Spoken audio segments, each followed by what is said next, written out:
boundless compassion for humanity, Supreme Master Ching Hai tirelessly traveled to many corners of the world to share the message of love and eternal liberation through God's gift to humankind, the Kuan Yin method of meditation. After 30 years of sharing her knowledge on how to live a balanced life while pursuing a spiritual path, she continues to dedicate her time and effort to uplift and enhance the life of all beings.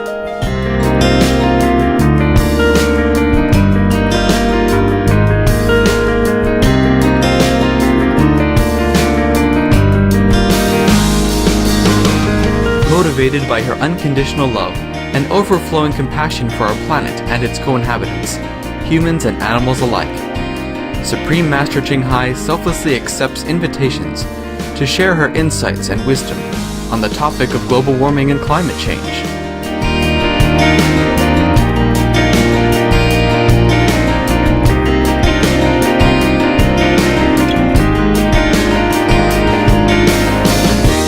Despite her busy schedule, Supreme Master Ching Hai also sets aside time to hold retreats and international gatherings with our association members to inspire and motivate, address any concerns for daily life, and answer questions on spiritual practice. We present to you Supreme Master Ching Hai's lecture titled, A Story About the First Disciple of Taoism at an International Gathering.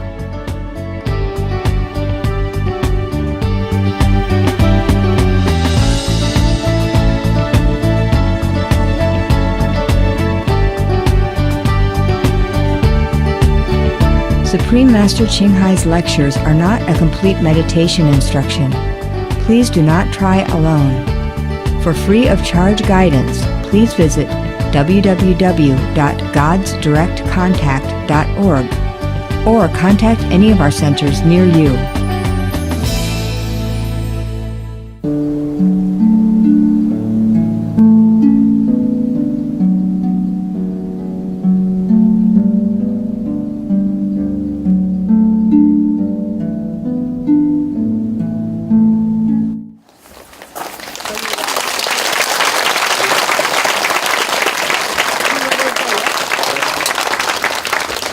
America? Australia. Yes. Australia? Wait till last minute, huh? You're so beautiful, Mata. How's everybody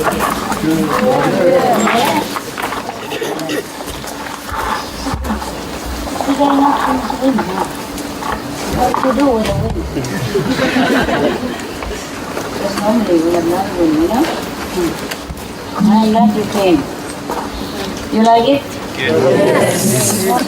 Like that, Good? Yes. Well, it's very small, you know? Too small.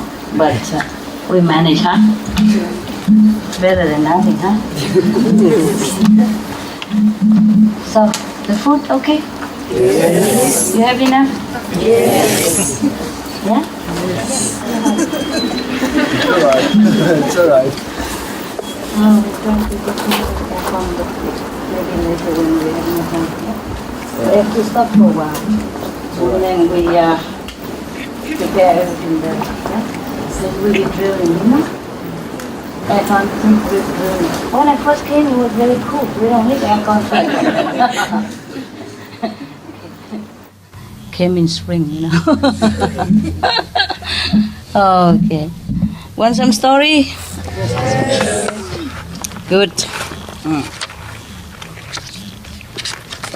A couple of stories. You want the Zen or the Taoist? Huh? Taoist, good. They're full of mystery, huh? Yeah. Can you hear me? Yes. Behind there? 最后那个举手. Ah, very good. And I know you understand English, so that's... I told you many times, many years ago, you must learn English, okay? Even if I speak 5, 6, 7 or 50 languages, it's never enough, right? How many languages we have in the world, tell me? 200. Huh? More than 200. More than 200? Are you joking? 200 we speak here only. 310. Only in China we have 200 already, right? Huh? And in India, how many? 50,000. Where are the Indian? Yeah, about 15,000, huh? I'm telling you, we speak Barber Tower language, you know? Mhm. Okay. Oh, it's a good story. Yeah. The first disciple of Taoism. Very interesting, huh? You know who is that? No? You know who's the first disciple of Taoism? Lao Tzu. Lao Tzu, he's not a disciple. Maybe he was the first disciple of himself.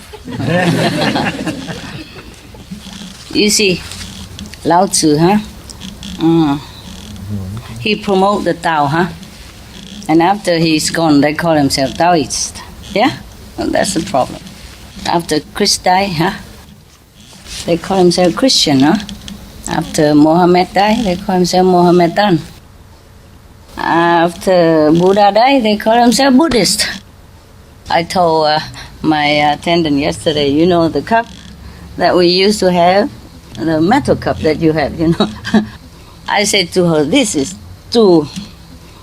I will come to the story, don't worry. Yeah, let you be a little suspense. Suspense movie is always very nice, no? Yeah, we're waiting, like Christmas morning, you know? Okay, anyway, the best thing coming, yeah. Because we were talking about food, you know? And because before they didn't take so much money, the kitchen, you know? Later they said, oh, the food has gone up very high and they eat a lot here. They mean you. I'm not sure.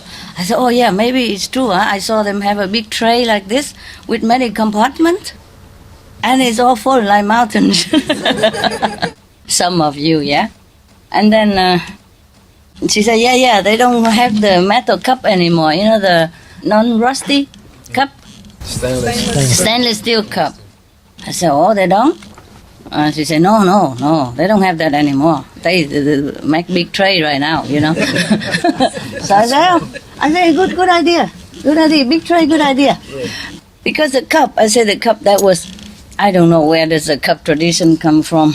Actually, okay, go back to all the way from the beginning, before we even know such thing exists. I had just some people who follow me around, you know, become like the renunciate, yeah?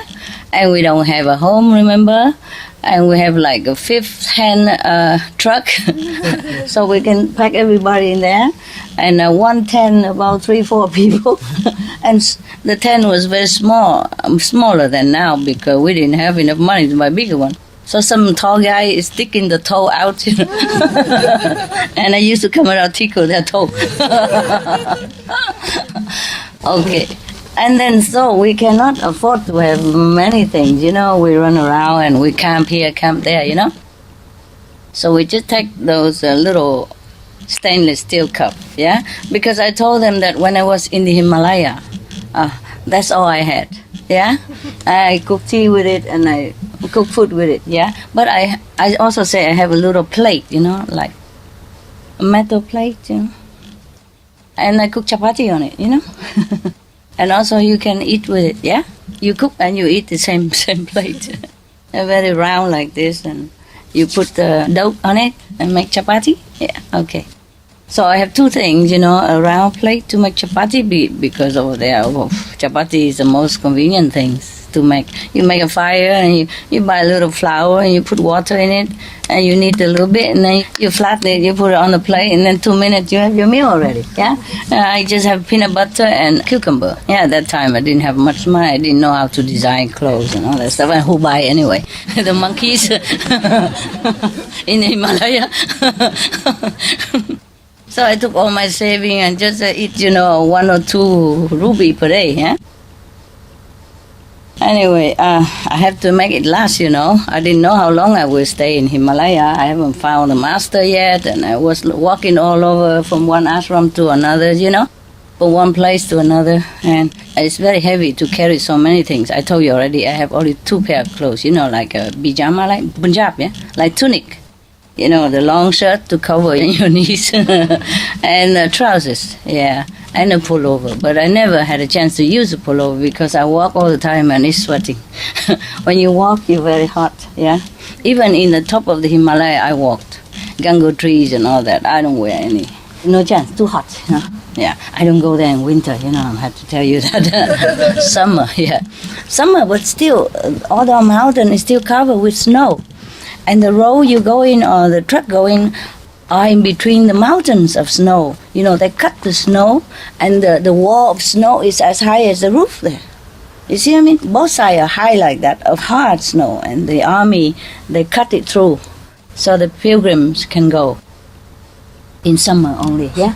In winter, no access to the Himalaya. And the people stay there or they go down before that. Why do we go there? Oh, God. What was it before? Chapati. He loved food. What was it before, honey? How do we... Cup. Oh, okay. That's right. Huh? The tray. Okay. No, you food again. You love the food here, don't you? Okay. Did you eat already, yeah? Yes. I didn't take up your eating time, no? No. I thought it's a nice time. We go chat. We don't do that. We go chat in the garden. We don't do such stuff here, no. Okay, anyway. So I cannot carry too much except these 2 pair of Punjab, they call it, but very thin cotton. And, that's it. And then, of course, undershirt, huh? And as I go. 2 pair, 1 wash, one wear. But sometimes I have to wear it wet because I don't have time to dry, It's very damp in Himalaya. And it rained. When it rained, then I got wet. And when I wash it, you don't have dry machine up there, do you? I don't remember, no? I should have carried one. Okay. So it won't dry so quick. Next day we have to go. It won't dry so quick. So it's still wet. No wonder the yogis up there, they have to learn 2 more heat, They generate the heat from their solar plexus, from the stomach, to dry their sheet, their clothes. I don't know how big the sheet is, I could have tried with my handkerchief or some paper tissue, damp tissue. I didn't try it. I didn't have time to. So I wear damp clothes and damp. And then after you walk a while, the wind blow it and the sun dry it. Even it's a Himalaya sun, but it could be warm also. You see, after you walk, yeah, the air will dry by itself.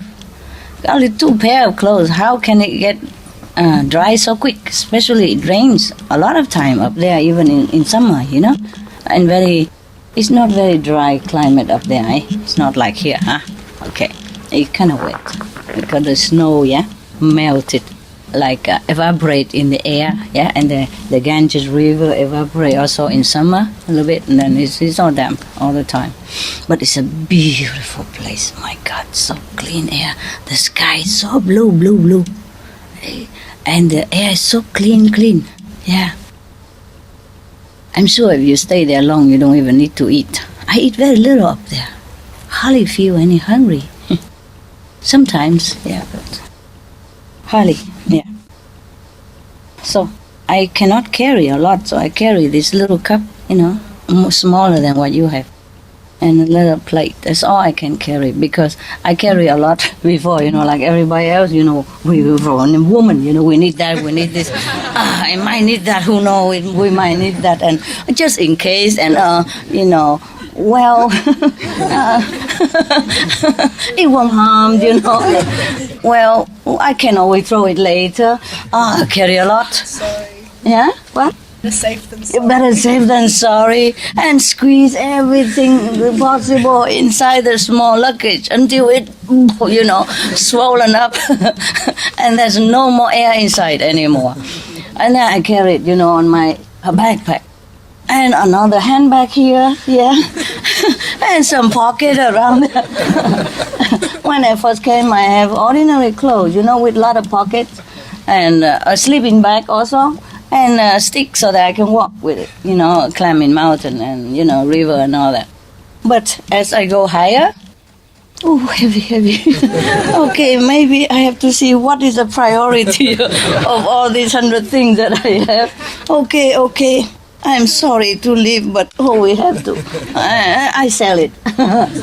In India, you can sell everything. I told you already, huh? Every little thing from foreigner. Because, you can sell something. I didn't sell expensive, but at least I have some back, I didn't know I could sell it. Yeah. Until I gave it to somebody and he gave me back the money. I said, huh?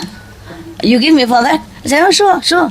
I buy outside more expensive, so this is for you, it's good. I said, oh, thank you very much. From now I know I can trade, I make a little business along the road. I sell in the umbrella, yeah. Another pair of walking shoes. And then the mirror. What do I need a mirror in the Himalaya? I'm telling you. And then the comb. Oh, no need the comb. I just tie an onion knot of here every day for convenient. Okay, and then what else? Oh, all kind of stuff. I can't remember. Even the flashlight. And a jacket, a thin jacket. Okay, I can't remember. Woman, they took a lot of stuff. You have wives, and you are the wives, what it's like when you go traveling, right? I have told you guys also, here the climate is good. And you come only 2-3 days. But I saw a lot of people with, oh my God, big suitcase. Yeah. I could hardly drag it along with her, And somebody has to help, We rent a small car. A small van just for you to take you back and forth, Yeah. So that it doesn't cost too much, for everybody. And then you take so many luggage. Yeah, especially women. I didn't see men do this as a woman. I saw it. Maybe it's not fair. I didn't see men doing it. Maybe I haven't seen it, but it probably exists as well, So I took this cup and probably I told some of the close circle disciple at the beginning, Oh, they all go out and buy the same cup. I didn't know what cup I have, but cup they must have. Okay. My cup was a very thin aluminium, the cheapest one you can find in India and the lightest. Because the stainless steel is heavy too. Yeah. It's not much. You can say, why, it's just a little cup. But when it's a little cup and a little plate and a little spoon, and a little, what else, fork, whatever, knife, and it's very heavy. So everything I use, I'm very big, right? So the smallest thing is better for me. So I weighed it before I buy, like in my hand, how much it would weigh in my luggage. Yeah. So I can only afford that, yeah? One to get the water, yeah? And one to cook chapati. Yeah. In the beginning, I cooked chapati and water, everything in that little plate. But later I have a cup, look more decent. Also easy to wash the hand, Okay, anyway. So I told them, and they go out by cups. And that's how the cups tradition began. And then everybody buy cup in Taiwan, And then that's how the cups have come into popularity. Yeah. So, and yesterday, I told one of my attendants, I said, oh, it's good that they don't use steel cups anymore. Because I also didn't think that we should change. I didn't think of those things. You do what you do. I don't care. You buy cup, you buy house, you buy car, you buy whatever. Yeah, but yesterday, because we were talking about it, and I said to her, it's good if they don't use a cup anymore. Maybe they shouldn't use a cup anymore. Because they can buy also like the tray, that kind of tray that I saw that you have here. Some of you, and many compartments, fruit, pudding, vegetable, sauté, rice, curry, mushroom, whatever, I don't know. I said, oh, not too bad. She said, because they say they eat a lot, they have like this now, they don't have cup anymore. So I said, well, maybe it's a good idea. We're more civilized now. We progress, no? Spiritual practice, so we need to expand our being somewhere. And I say, oh, that's very good. So we should progress. We should buy new things now. Like those trays are good. I saw them with many compartments, and they put different things, and they are like a small mountains. Well, it's not that everybody puts small mountain on it, just a little hills, yeah. I say it's good. You know why? I said to her, because the steel cup, Some people buy it very deep, so they can put a lot of stuff. I say, it's so deep. It's so difficult to dig it out, And if people buy it too small, then they have to come back and forth many times. Look like it's small, but come back 10 times. And meanwhile, waste a lot of energy already. You just eat a little soup, you go back, the soup is gone, digested, So might as well, tell them to buy the tray, yeah? And then they can see what they have, yeah? And they don't have to dig. Maybe with a shovel or something. Like you dig snow in United States when it's snowing so deep you dig it. So okay, it's official. All right, you can you can renounce your old cup or keep it for extra in case the tray is not big enough for you. You can have a cup for tea or extra pudding, whatever your favorite. All right. No wonder in the Buddha time he has a lot of precept. The precept is not for you to become Buddha or anything. It's just for you to behave like a human. Because one of the precepts is you should not take more vegetable than rice, something like that, And you should not take more rice than vegetable. Yeah, because some people prefer rice, and then they eat a lot of rice, and somebody else don't have. And some people prefer vegetable and don't eat rice, so they took a lot of vegetable, and then nobody have any more vegetable left. Like we have a lot like this in Buddha time, probably similar, right? A lot of people in the congregation. So some precept like that. You should not use rice to cover the vegetable. You should not use the vegetable to cover the rice. Very obvious now. You guys understand very well the meaning of those precepts, don't you? Yeah? Yeah. No wonder before the Buddha said to his disciple or his attendant, some of the precepts you can do away with. Just keep the main one. So I boiled it down to the 5, okay? And try to keep those. Otherwise, you will have 250 something precepts, including the rice cover vegetable and vegetable cover rice. You know why? Why does the Buddha have such a precept for his disciples? Maybe somebody cheat, put too much vegetable under the stainless steel cup that you have, and go just a little bit rice on top. And people are short of vegetable, yeah? Or rice accordingly, yeah, something like that. Well, it's nice to know that the Buddha's disciples are also human like us, eh? So no big deal, huh? Yeah. Anyway, those precepts are also very convenient for you. Please write them down and remember. Not too much vegetable, okay? All right, good. So, let's do away with the cups, huh? And buy these trays and enjoy your food. Because if I advocate you can go breatharian, maybe you have to prepare a little bit, huh? Maybe get 1 or 2 days a month, try not to go with food, see how you go, yeah? Have to prepare for, in case you don't have food, huh? Who knows? The way the world is going. They don't listen, They're eating the planet. It's not their fault, It's not the people's fault. They have not been informed very well. Generation after generation, the tradition going down like this.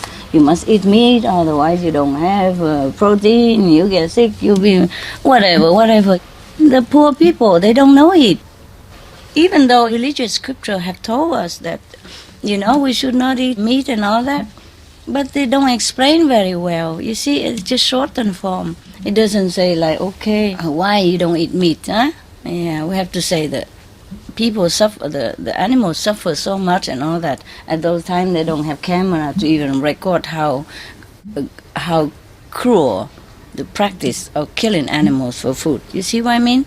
And even now we have it, and they're all over on internet, also on our website, and we try to show it. But still not many people look into it. You see, because the tradition, the trend is so deep-rooted already in everybody's family, from generation after generation already.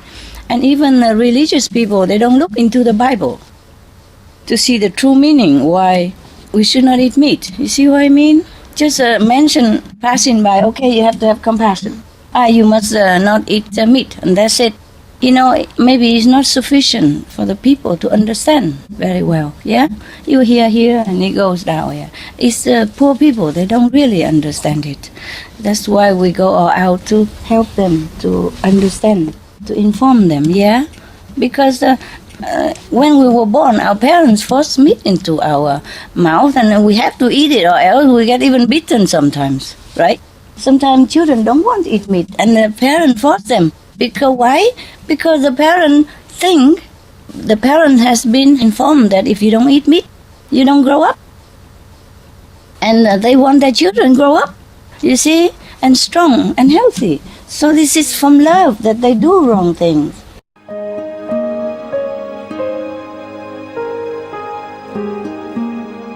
Vegetarianism in religion. The Baha'i Faith. Regarding the eating of animal flesh and abstinence therefrom, know thou of a certainty that, in the beginning of creation, God determined the food of every living being, and to eat contrary to that determination is not approved. Selections from the Baha'i writings of some aspects of health and healing. Buddhism. All meats eaten by living beings are of their own relatives. Lankavatara Sutra. Also, after the birth of the baby, care must be exercised not to kill any animal in order to feed the mother with meaty delicacies, and not to assemble many relatives to drink liquor or to eat meat, because at the difficult time of birth there are innumerable evil demons, monsters, and goblins who want to consume the smelly blood. By ignorantly and adversely resorting to the killing of animals for consumption, they bring down curses upon themselves, which are detrimental to both the mother and the baby. Ksitigarbha Sutra.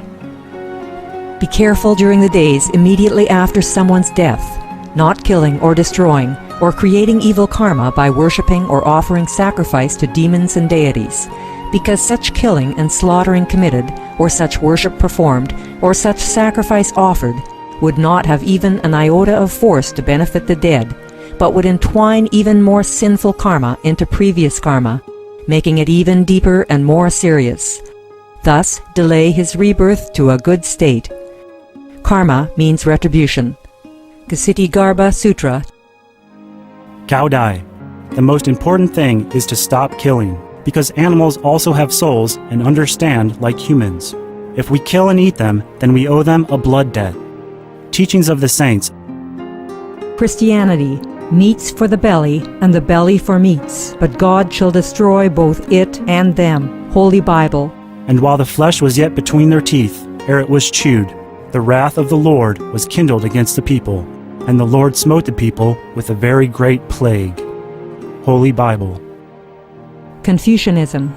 All men have a mind which cannot bear to see the sufferings of others. The superior man, having seen the animals alive, cannot bear to see them die. Having heard their dying cries, he cannot bear to eat their flesh. Mencius. Essenes. I am come to end the sacrifices and feasts of blood, and if ye cease not offering and eating of flesh and blood, the wrath of God shall not cease from you. Gospel of the Holy 12. Hinduism. Since you cannot bring killed animals back to life, you are responsible for killing them. Therefore, you are going to hell. There is no way for your deliverance. Adilila. He who desires to augment his own flesh by eating the flesh of other creatures lives in misery in whatever species he may take his birth. Mahabharata anew. Islam. Allah will not give mercy to anyone except those who give mercy to other creatures. Hadith. Do not allow your stomachs to become graveyards of animals. Hadith. Jainism. A true monk should not accept such food and drink as has been specially prepared for him involving the slaughter of living beings. Sutrakatanga. Judaism. And whatsoever man there be of the house of Israel, or of the strangers that sojourn among you, that eateth any manner of blood, I will even set my face against that soul that eateth blood, and will cut him off from among his people. Holy Bible. Blood meaning flesh. Sikhism. Those mortals who consume marijuana, flesh, and wine, no matter what pilgrimages, fasts, and rituals they follow, they will all go to hell. Guru Granth Sahib. Taoism. Do not go into the mountain to catch birds and nets, nor to the water to poison fishes and minnows. Do not butcher the ox that plows your field. Tract of the Quiet Way. Tibetan Buddhism. The offering to the deities of meat obtained by killing animate beings is like offering a mother the flesh of her own child, and this is a grievous failure, the supreme path of discipleship. Zoroastrianism. Those plants I, Ahura Mazda, or God, rain down upon the earth to bring food to the faithful and fodder to the beneficent cow. Avesta.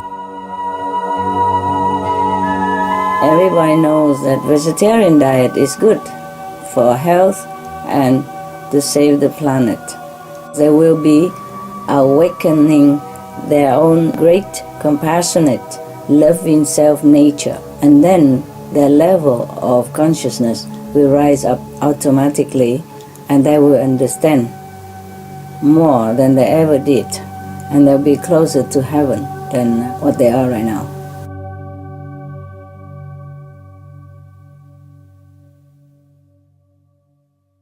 Same with my parents, yeah? They don't know I go in the bathroom and vomit many times.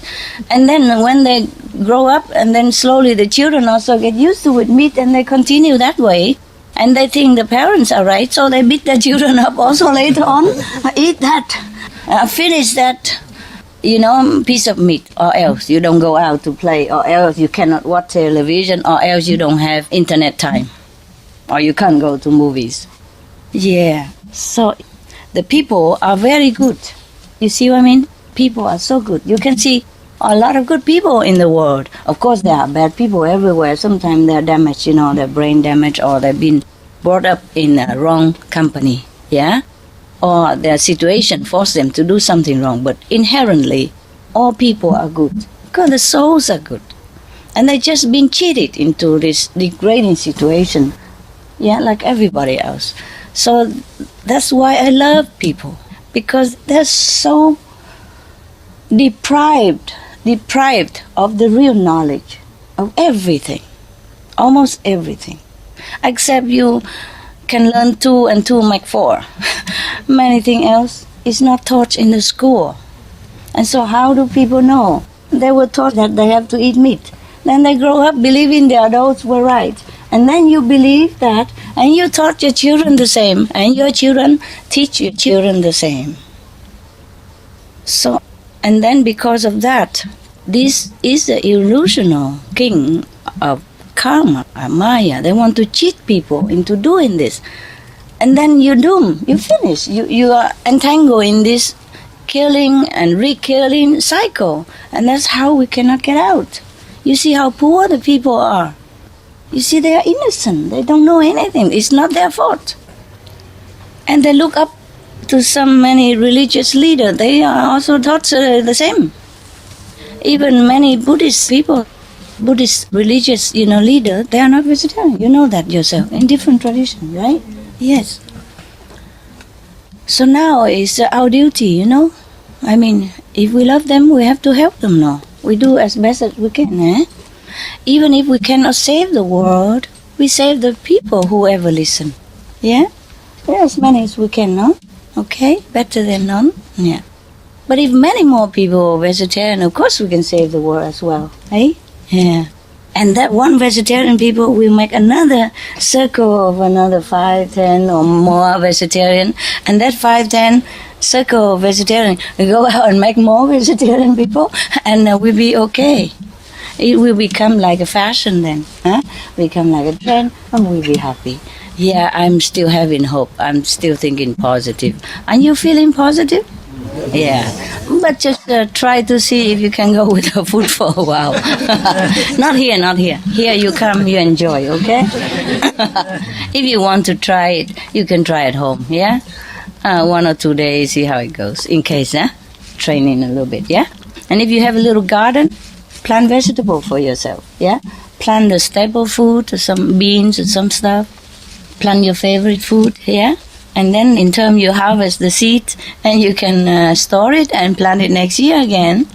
We lessen the shortage of food in the world by planting our own food. That's also fine.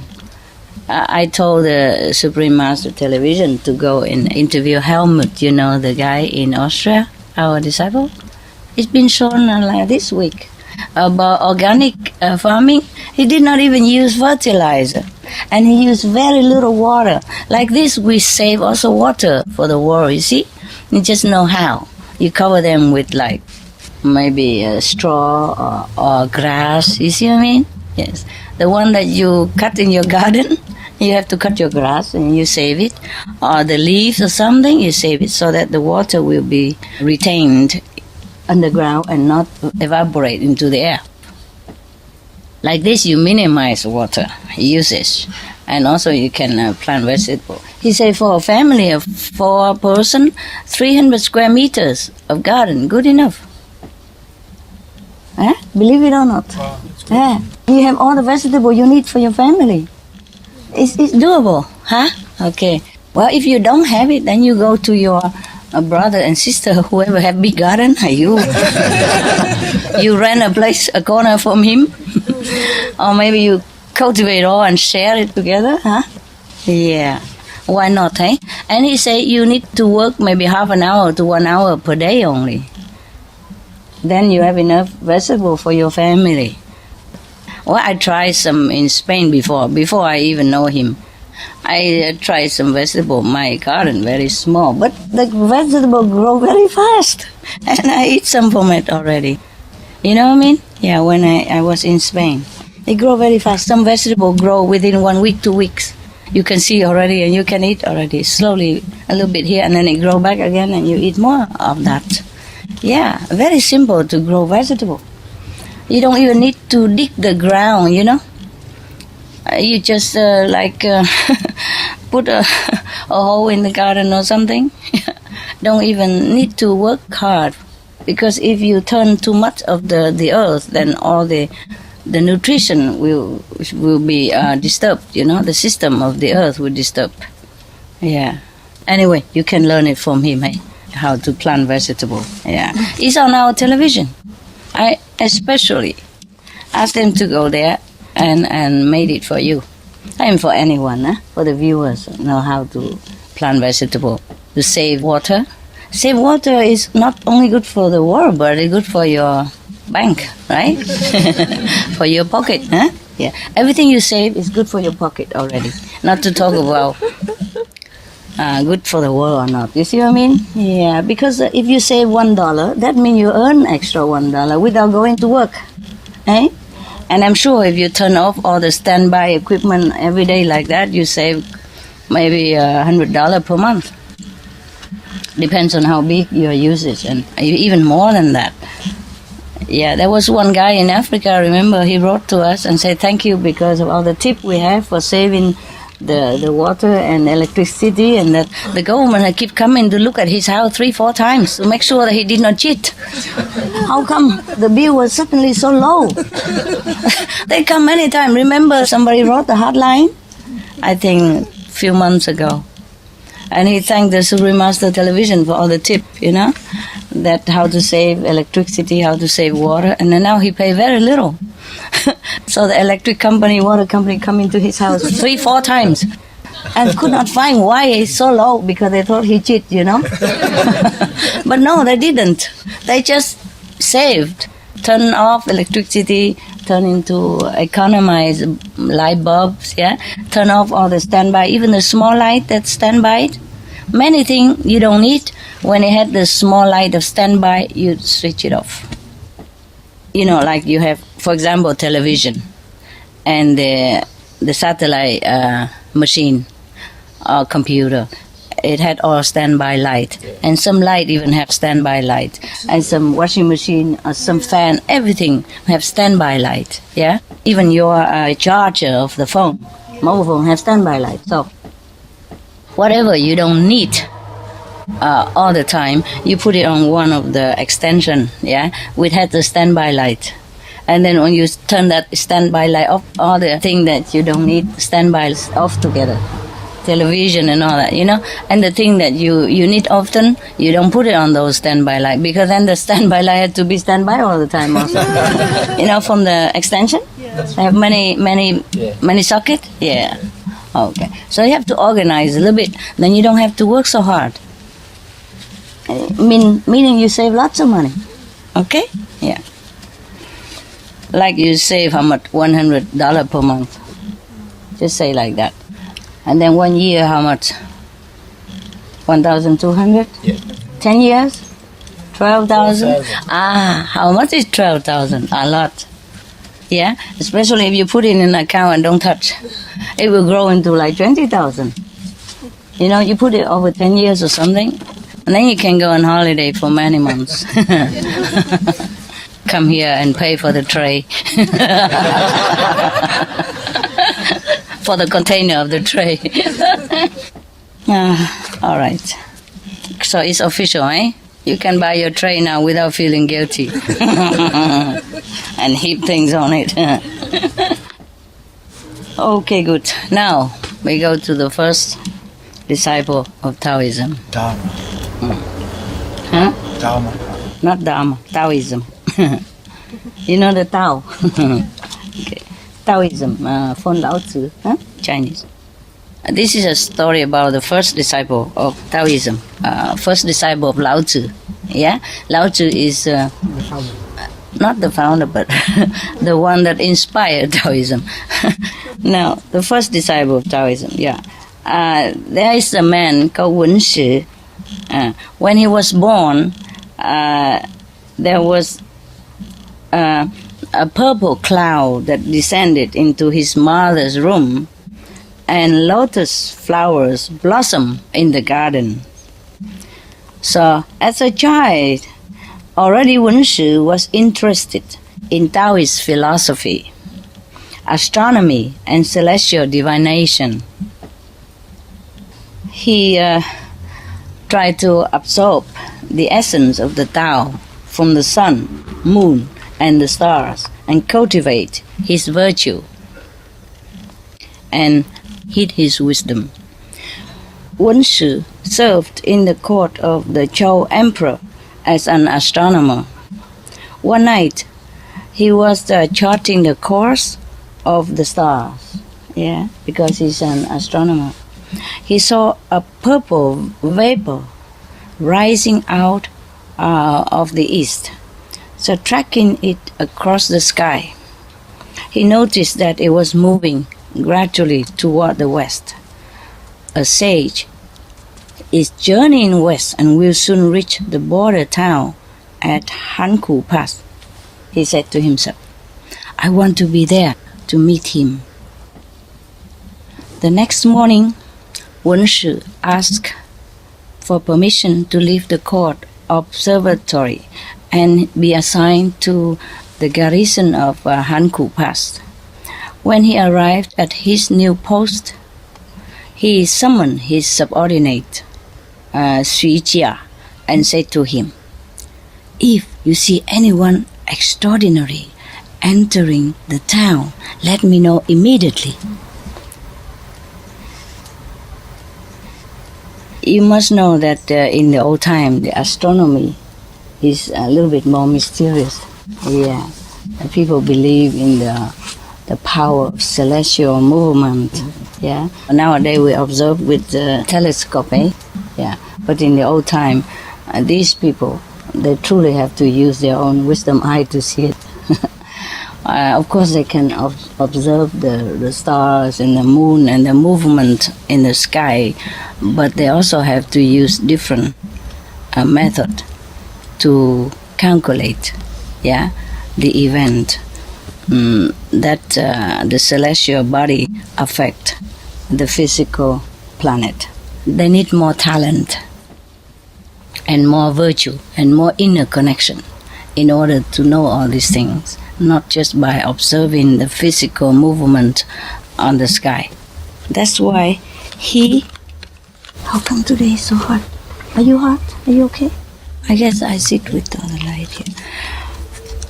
So you see, that's why he just saw a purple vapor rising from the east, and go across the sky. A vapor only, you know.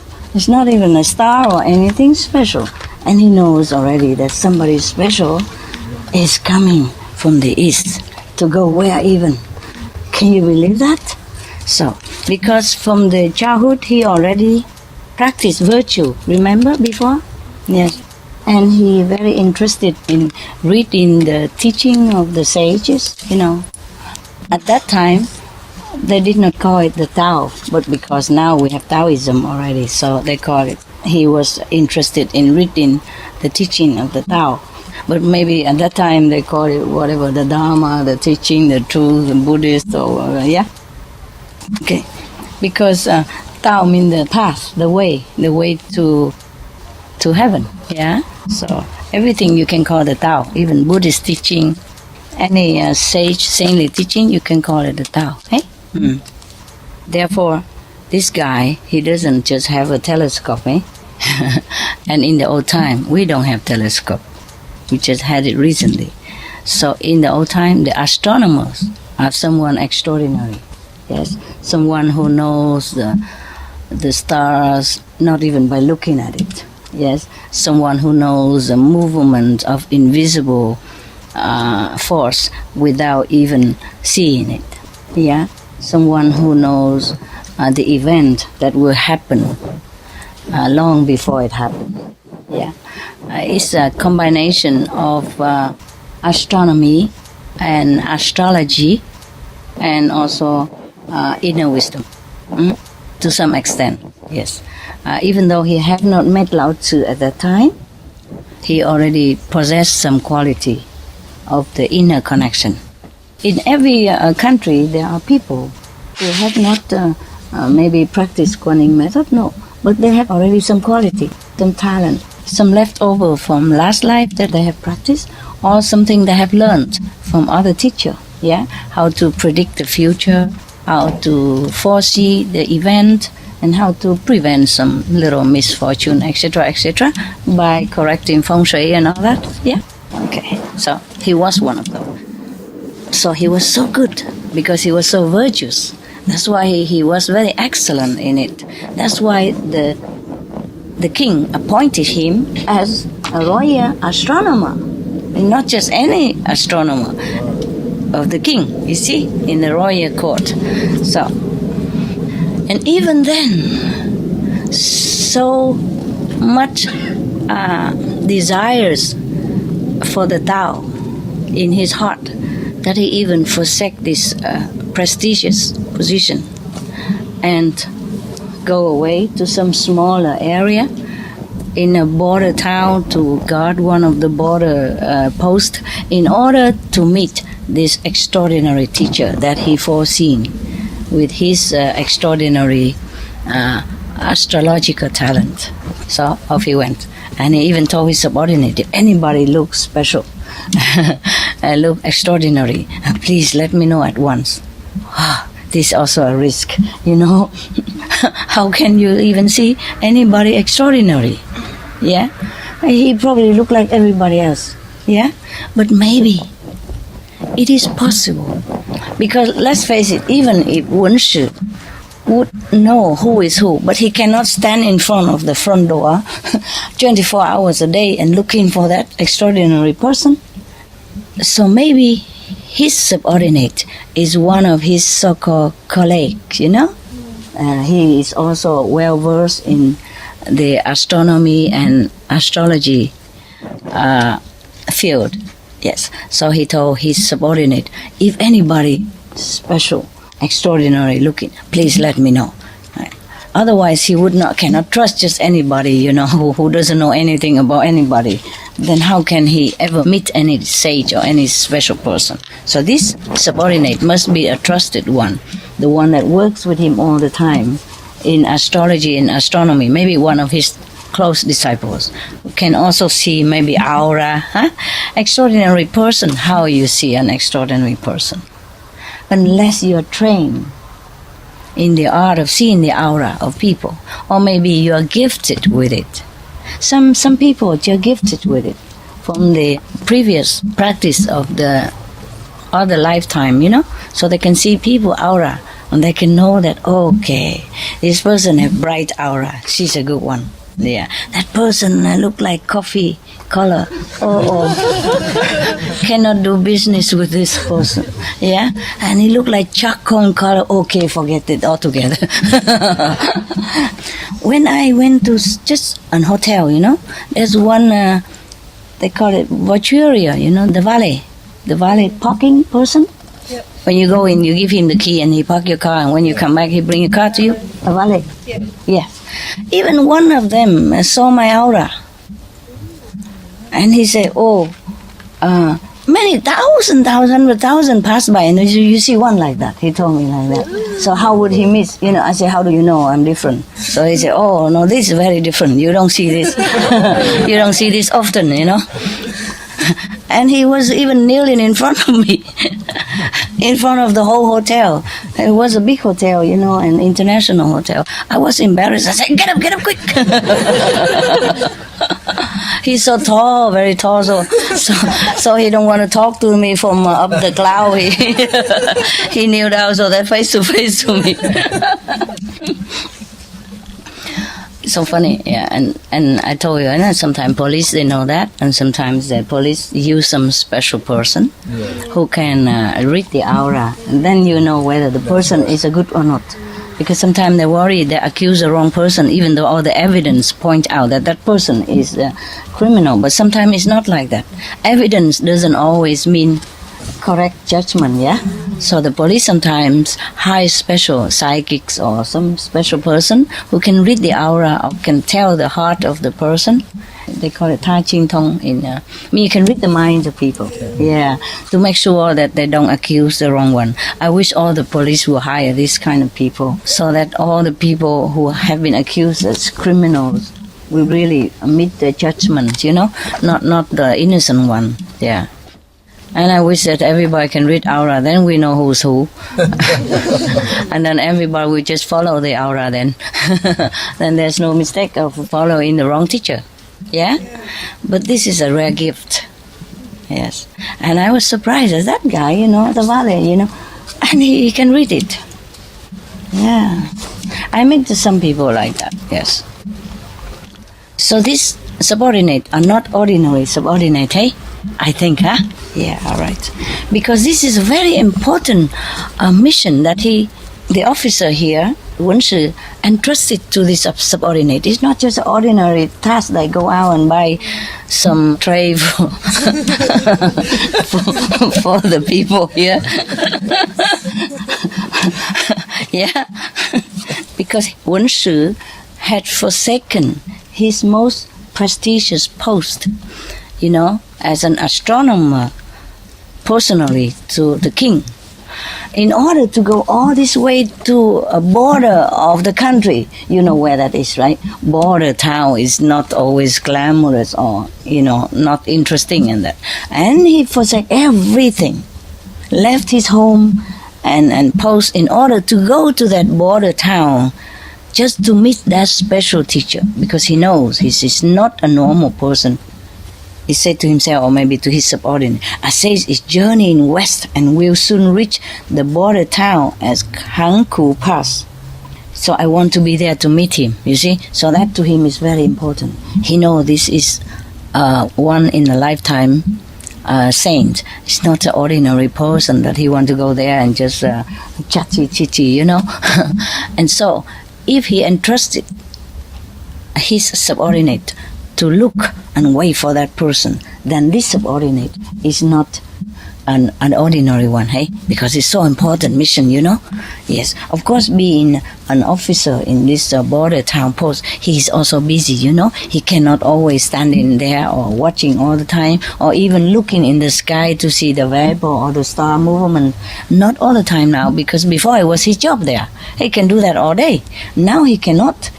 And especially newly appointed, you see, he has a lot of things, a lot of office papers to look at, and the people to get used to, and new employees to work with, and I have to talk to the people in the town and all that, and many things he has to do, especially office work. So he cannot just always sit there and observe the the movement, the stars, or seeing when the sage is coming or what. You see, this is a problem also with many of us, even though maybe we can have this ability. But you see, if you're busy, you cannot catch it. Even the small things, I'm just telling you an example. The small thing, like today, the water cut, yeah, for many hours. Yes, I knew that already last night, but what am I to do? Yeah? You know what I mean? Then I'm busy with other things and I forgot it already. I thought, oh, never mind, whatever. Yeah. Yeah, somebody already come and tell me that save the water, save the water. You're gonna need it. But what am I to do? Go get the bucket and run around telling everybody? We didn't even have buckets. See what I mean? And even if we have bucket, how do I deal with these so many people like this? Huh? 400-500 people. How I'm going to get buckets in such a short notice like that? For example, you know, luckily you were meditating. It's good that you meditate. At that time. Less problem.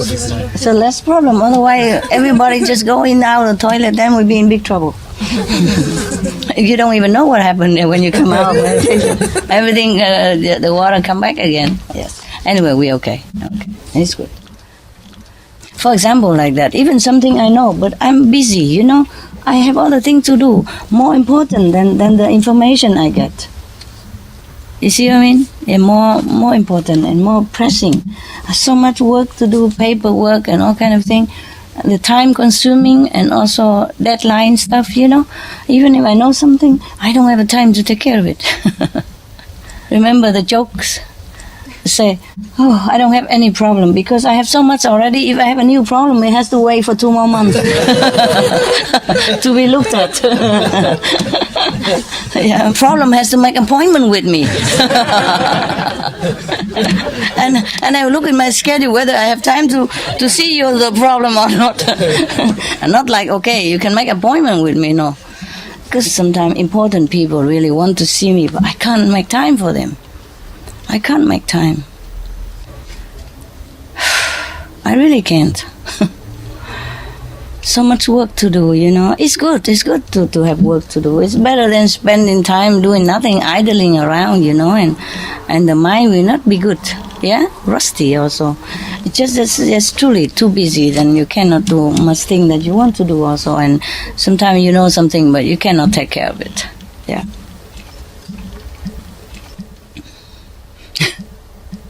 The same in my house, you know, I have 5, 6 attendants, but they're all attending to dogs and birds. They don't, I gotta cook for myself, warm up my food if there is any. Every time I ask for somebody, oh, he's with the dogs. Ask somebody else, he went out buy food for the dogs. How about, I asked for A, oh, he's with the dog. How about B, he went out and buy food for the birds. How about C, oh, he take a dog to the vet. And how about D, he's cooking for the pet right now. How about E, oh, he's cleaning the dog's room. How about F, he's cleaning the bird's cage. Female attendant can do many things. No, I have one. Actually, I have a couple, but I don't know. I cannot tell you. Forget it. Sometimes female, we need male also because they have muscle. You see? Sometimes female don't drive car as good as male. I have to tell you, I don't know, it depends on who. Sometimes female good, sometimes male good, but I have to be lucky to get the good one, you see? That's the problem. So I have to make use of what I have. Huh? If you don't have what you like, you have to like what you have. Yeah, they can do everything too, but they need time. It's not that they cannot do anything. What I mean is they're all busy. You know what I mean? And then if we have the house, because I need it for dogs and birds, and then we have to repair it here and there, you know, water leakage, you know. It's like, if you have a house, it's really a problem. You're always in the hardware store, you know, buying screw and scrap and all kind of things. And if you have pets as well, a lot of work. Yeah, a lot of work. Because my dogs, they don't just run around in the garden all day. They have to go inside the house. If I don't let them, they're scratching the door. So we have to clean them up before they come in. They jump on sofa and bed everywhere, you know. If you don't clean them, you have to clean the bed every day. Wash the sofa every day is the same. I like them clean also and nice, and because I hug them and kiss them, you know, so it's also for me, yeah. And they eat, and sometimes they eat from my table. So if you don't clean them, then how you bear it?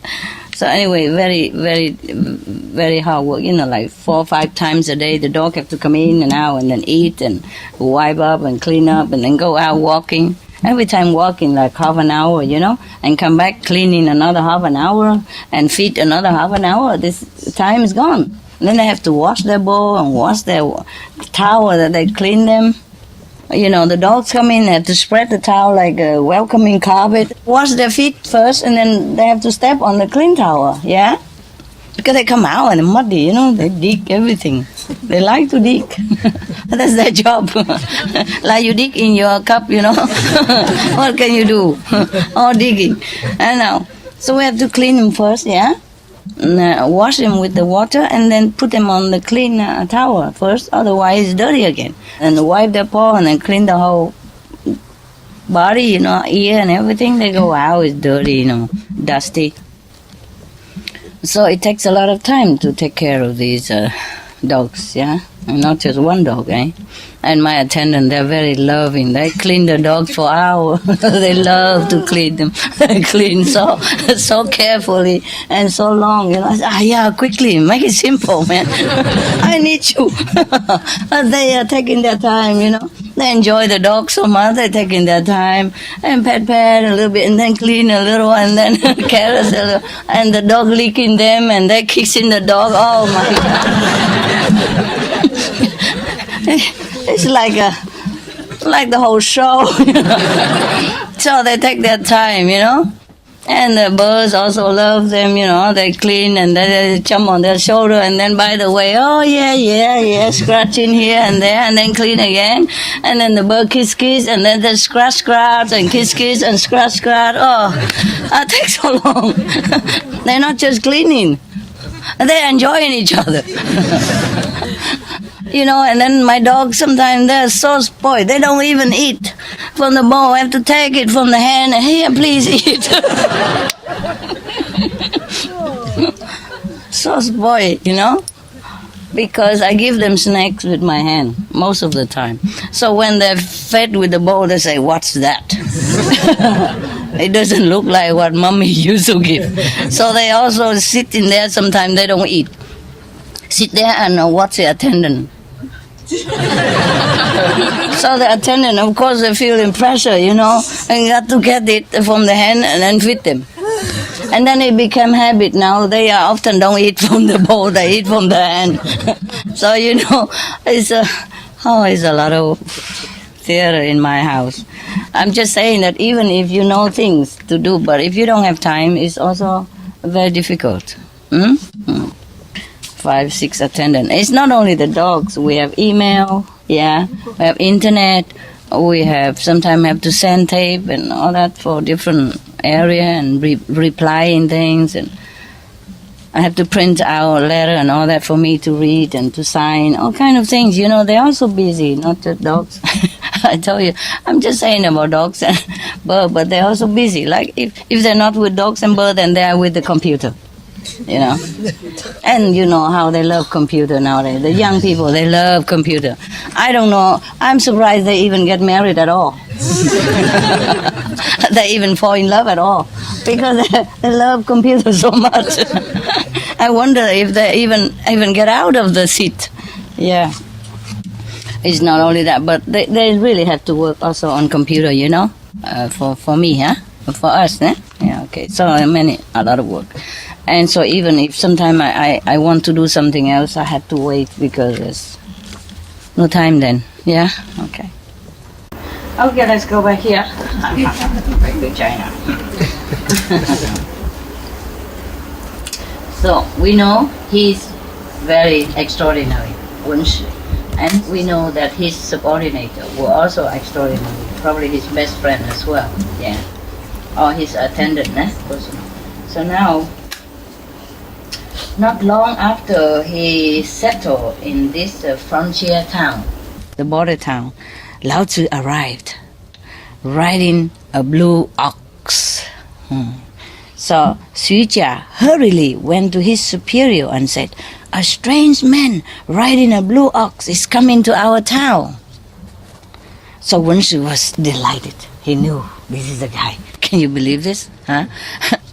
You know, in the old time, you riding an ox is very normal. There's nothing extraordinary about it, right? Because either you have horses or you have donkey, yeah, or you have ox, right? That's the mean of transportation at that time. Instead of you walking all the time, because probably he also have luggage, yeah, of course. Well, he must have some minimum stuff, you know, like a tent and a sleeping bag, no? And stainless steel and a mosquito net like you do. There's not too much mosquito here, just share some, okay? We don't buy. Huh? We don't buy. It's one good thing, so you have less luggage to take care, you know? Because when they first arrive here, they arrive with the whole household item, you know? Oh, God. They immediately set up tent around here. You know, those mosquito tent? Oh, I come out and say, what is here?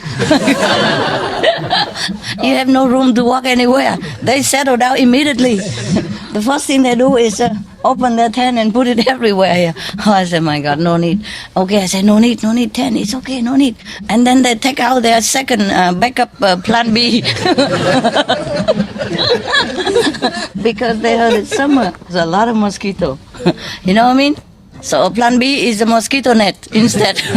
So they cover them, and the hat, you know, a big hat, and cover the mosquito net on top, and they sit there. It's just like another tent. Like a collapsible tent. The other one is a different collapsible. This one system is easier. You can put it in your handbag, you know. So they have plan A, plan B, everything ready. I said, no need. Even if there is mosquito, a lot of you, everybody share one, it doesn't matter. And I'm not sure if they like you either, because you eat vegetarian, you know. Whew, right. So he has a blue ox, né? The Lao Tzu. He ride on a blue ox. Perhaps with his belonging, of course. Nah? He can't walk all this time, you know, I mean. In the old time, China is big, you know, and they divide into many nations, yeah? So he probably ride from one country to another. Even then, it's a long distance ride, yeah? So he need an ox. It's very good. Right. Probably you can rent an ox, you know, everywhere you go. Like you rent a car nowadays. But I guess this belonged to him because it's blue ox. I've never seen one. Never. No, it's kind of bluish tint, you know. In China, in Vietnam, we have this. It's not completely black. It has a very bluish kind of coat, you know, and their skin. And yeah. So I say a blue ox coming. Oh, probably he painted it. Why not? Huh? To make the story interesting, yes. Yeah, also that nobody steal it from him because it's a blue ox and he knows it's from him. Yeah. You know, in China, they have a special dye, you know. It's indigo, huh? Kind of. And you can never wash it off. So perhaps he just bathed his ox with it once so that it will stay like that forever and nobody would ever steal it from him. Okay, he can't wash it off. So here he has a blue ox. So Wen Shu was so happy, yeah. He went to the city gates, bowed to Lao Tzu and said to him, "Today I have the honor of meeting a sage. Please allow me to offer you the hospitality of my town." Wow, what a mayor, huh? Yeah, this is the kind of politician that we need. Everywhere, in all the towns, in all the countries, yeah? Have you met one? Oh, we met a couple, the Hawaii mayor, right? Frank Fassi? We met a couple already, huh? No, actually, the mayor in Manila, he also gave me the key of the city. Yeah, I did not give anything, donation, nothing at that time, nothing. He just gave me the key like that. And welcome to Manila. And there's a mayor from Arizona also gave me the key. A couple more, I forgot. Yes, and some mayor give me honorary citizen, San Francisco. And Arizona also honorary citizen and the key of the city. And the eight governor states in America also give me. You saw only 6, but they give some more later on, without ceremony. Yeah. So actually, I'm an American honorary citizen, manifold, tenfold. Say tenfold. Okay. Yes, about that fold. You have some good one, eh? Perhaps they can see it, but they don't want to tell people. You see, because some people, when they have this kind of ability, they don't boast about it. What for? Nobody believes you anyway. Very rarely people see the way they see. So if they tell everybody else, they would think, oh, no, this mayor, he's kaput here in the head, and maybe he will lose his job, People nowadays is not too bad already, but in the medieval time, you could even get a nail on the cross and burn even if you know something other people don't know, right? There's a witch hunt in those times, and they just burn you on a stake. And nowadays, it's not that bad, but still you have to be careful whom you told, because they will think you are a witch, yeah? And you might do harm to them. In fact, you don't do nothing. It's like that. See, that's how Jesus was killed, you see? A nail on the cross. That's how Buddha has been assassination attempted on him, and many masters die, very agonizingly. They called Muhammad Majnun, it means crazy. What? Prophet Muhammad, they called him Majnun, it means crazy. Yeah, they call him crazy, Prophet Muhammad. But what did he do? He just teach people good things. Nothing bad come out of that prophet. Peace be upon him.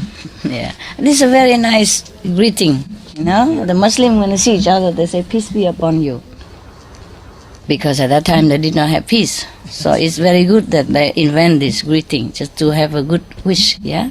Where people were warring against the prophet and his disciples. Oh, terrible time they had, terrible time. Not just Prophet Muhammad. All the gurus, many gurus of the Sikhs has been harassed, have been persecuted, and Jesus and many other masters, have been burned alive or flayed alive or executed, all kinds of things. Terrible, yeah? Just because sooner or later some disciple would come to them. Just like this, look, Lao Tzu, he didn't even arrive yet. You see this? The poor guy. The poor guy know nothing about a waiting disciple. He didn't even have one. He ride his own ox. He mind his own business. He just go in there, yeah? Because he had to pass there to go somewhere else. You see what I mean? He wanted to go out in the retreat by himself. That's what. So he has to pass the border to go out. That's how he got this, you see? Not that Lao Tzu has some flyer, moving, or send an email, or have a Supreme Master television announcement, nothing. He has just a poor ox, and how slow the ox can be, and the news already came. I told you, yeah? But this is a true story like that. It's the same with me. I was hiding myself in the back room of a temple. Nobody even go there because they're afraid of ghosts. Because that's where they put the dead people's ash, It's like a cemetery. But you don't have a tomb. They burn the body, they cremated the body, and they put it in an urn like small like this, and they put 1, 2, 3, 4. It saved the space, And it's like a cemetery, and they will offer money to the temple. For that, the temple can sustain themselves, and the people don't need to bury the dead. And also they think that in the temple they hear the sutra reciting every day, and the souls will be liberated.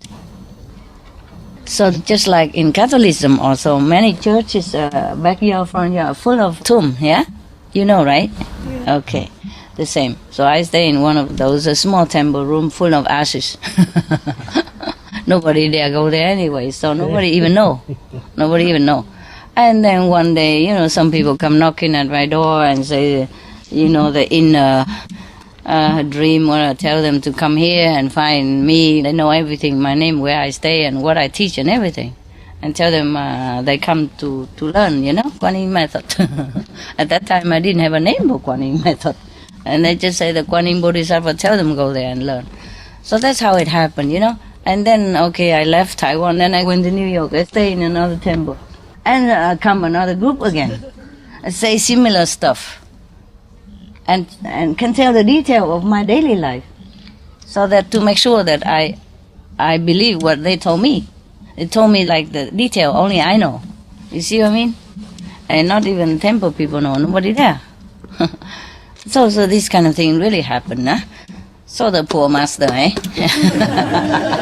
And I told you already, even before that, in India, I was just walking with my spoon and my cup and my thing, remember? And also somebody come to me and say, I want to look at your hand. I say, I don't have money to pay you. And he said, no need money. I just want to look at you, your hand for free. I said, I don't believe in astrology. He said, never mind, it's no harm, please let me have a look. So I let him look. And how he look, and he tell everybody that I'm a Buddha and all that. And then the disciple come knocking, in my motherhood. There's no door anyway, there's no need to knock, they just walk right through. I want to be my disciples. For example, I wasn't mature yet, I was unripe fruit. I didn't even know nothing about a master or disciple, nothing. And there was nothing like that in my mind. I was still walking around Himalaya, from here, from one ashram to another, one place to another, just walking around. So that's how it happened, you know what I mean? Yes, that's how it happened. You don't have to tell anybody. They just come. And then 5 people come that night, and then become 50, and then become 500, and become 5,000, and yeah, before you know it, you are master already. So my first disciple is in India. So-called disciple, a reluctant master. Yeah, it was so cute. And when I pass him by, I visit him, and he go out and shouting on top of his voice, my master is coming, my great master is coming, my big master is coming, a big master.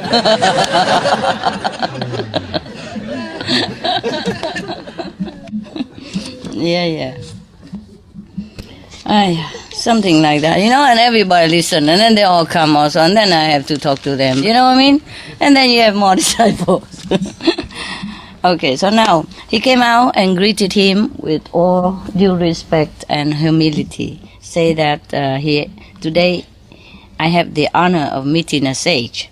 Please allow me to offer you the hospitality of my town. You see that? He saw it by himself. The Lao Tzu did not know anything about it even. And nobody even told him, because at that time Lao Tzu was not famous, nothing yet, you see? So he even know it, because this guy, I told you, he's extraordinary. Yeah, he's not just a normal people. He knows things, and he knows what's what. See, can you imagine? Coming out of your gate to meet a total stranger you have never seen in your life, and decided immediately that he's a sage. So this guy, he must have inner knowledge very richly before he met Lao Tzu. Huh? Good. But that by no means that he's a complete enlightened person. You know what I mean? By no means. I mean, he has divine power. He has like magical power. Yeah? Astronomical power. He has the knowledge, inner knowledge of the movement of the celestial body, yes, and he also can see the atmospheric change to predict something. Like somebody know tomorrow will rain, because they can feel the atmospheric change. Second level. What? Second level. No, first level, good enough. Good enough, first level, yeah. And there are a school who teach these things also, yeah? The magic school, Hogwarts school.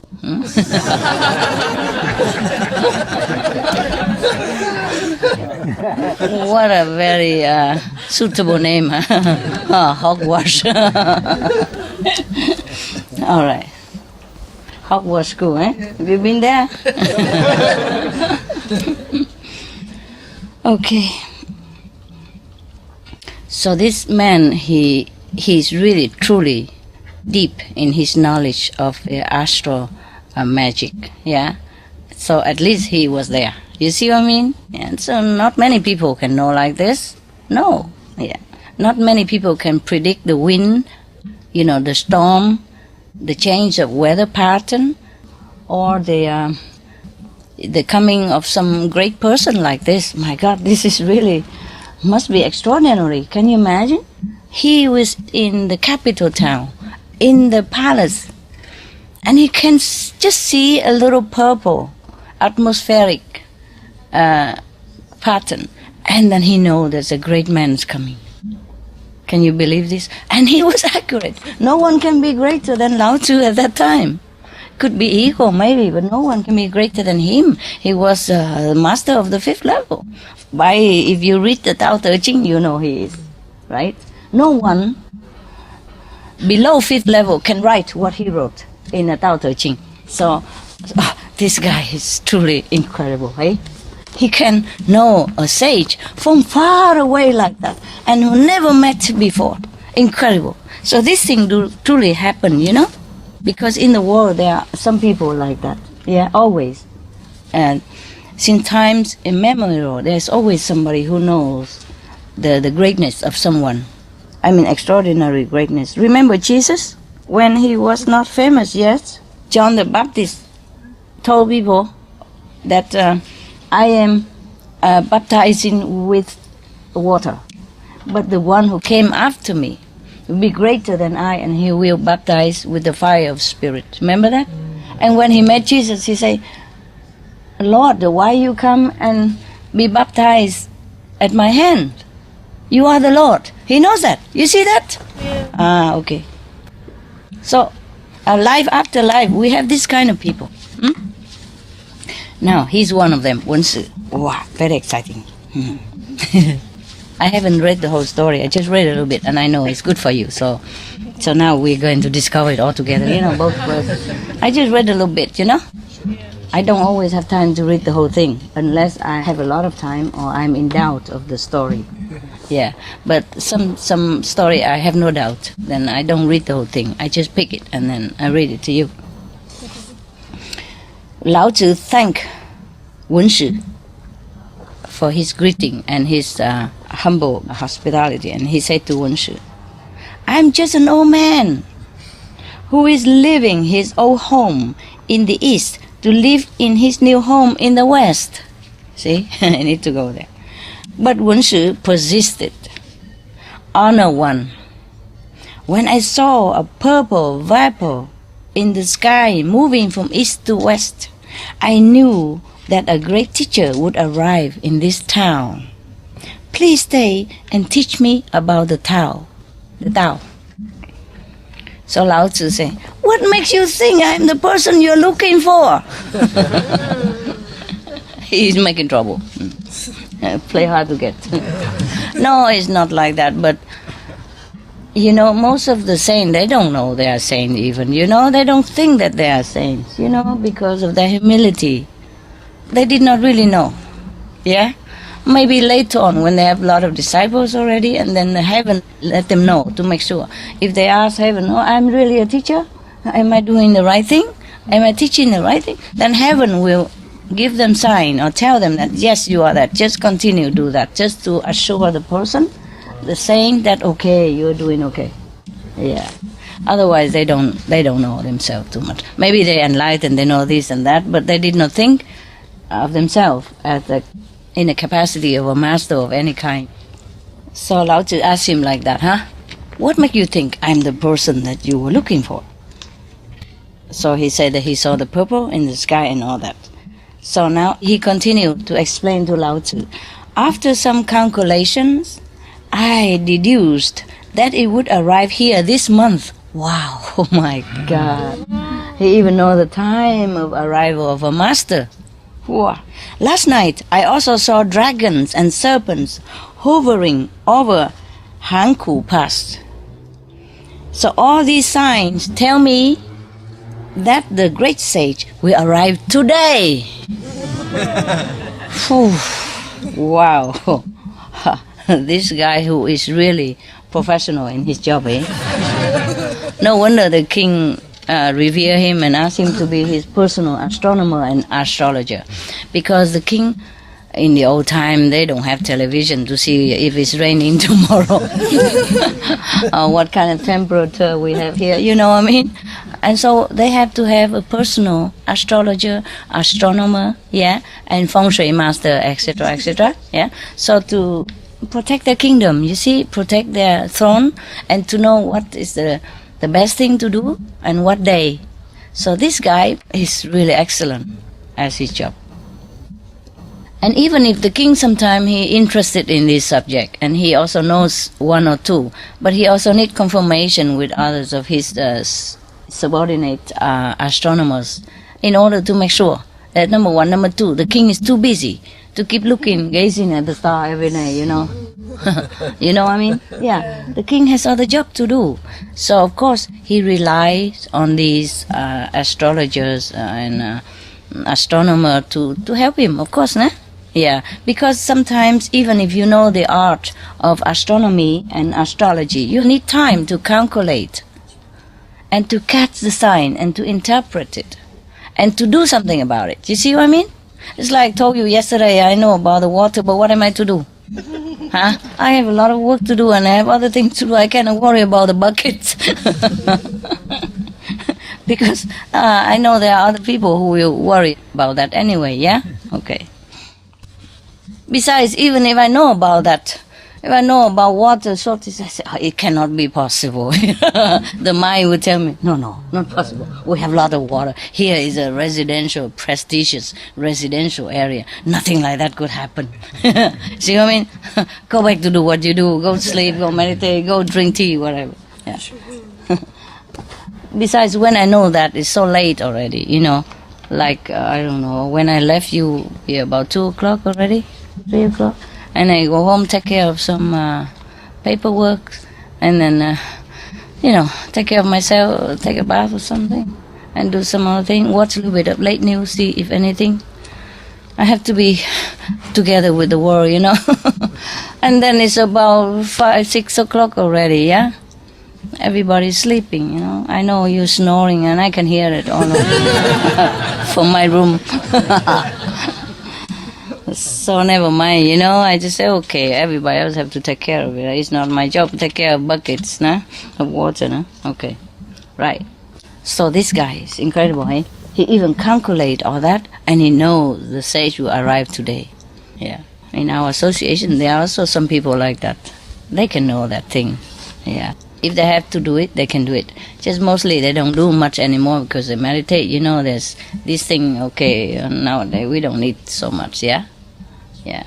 It's fun to know something, but it's not necessary anymore. If you want to know if rain or not, just look on television.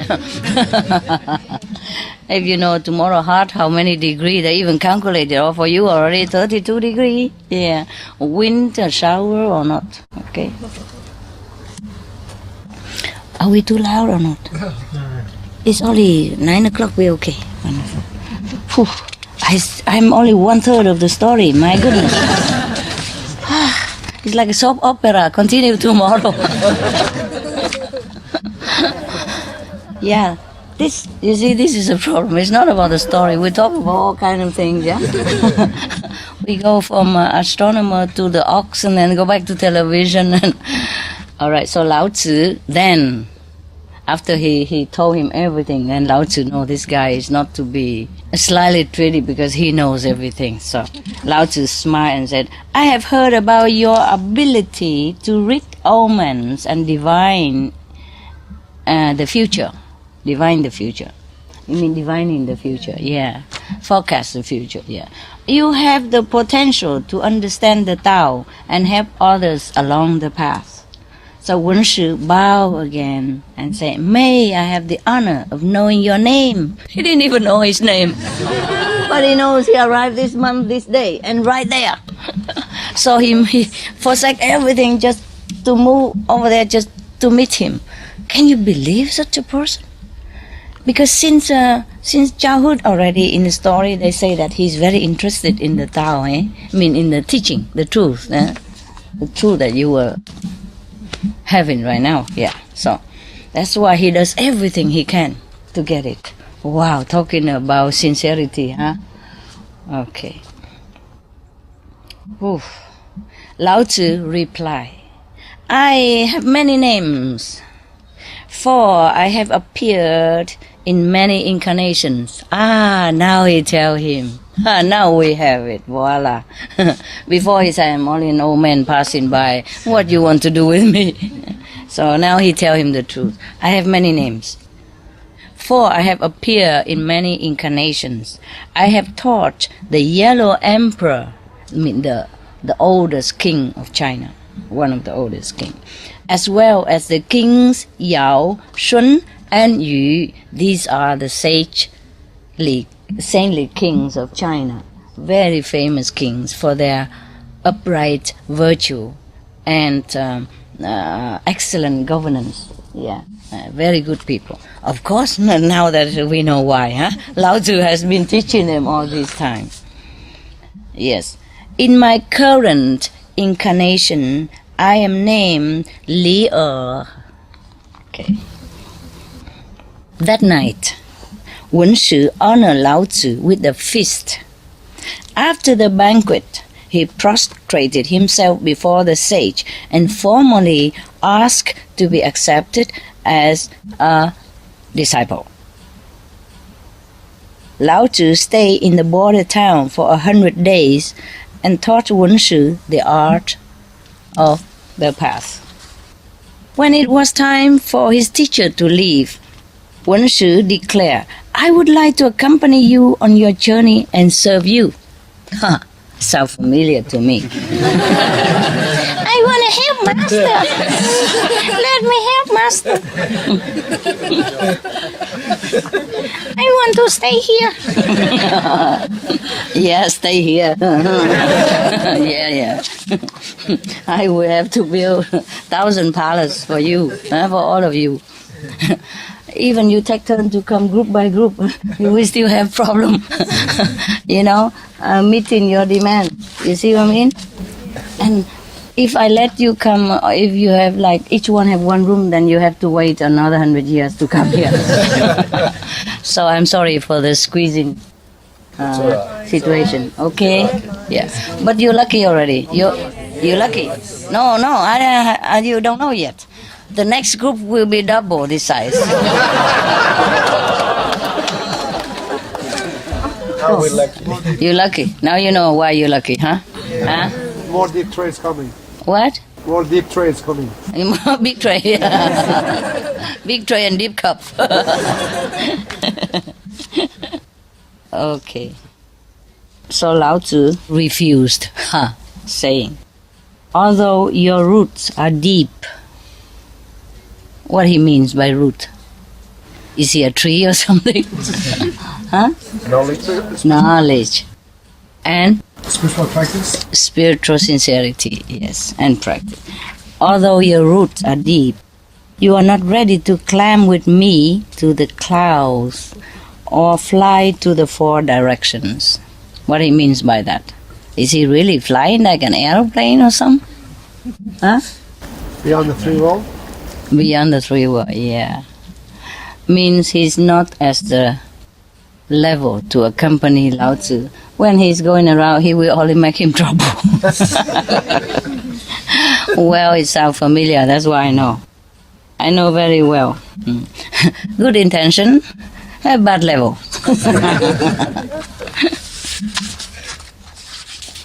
Now, you, he continued, talking to Wen Shi, you have a good understanding of the teachings, but you are still lacking in experience.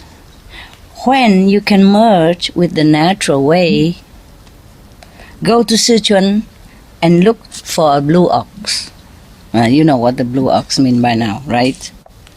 I hope he didn't changed into red color by that time. Confused the guy.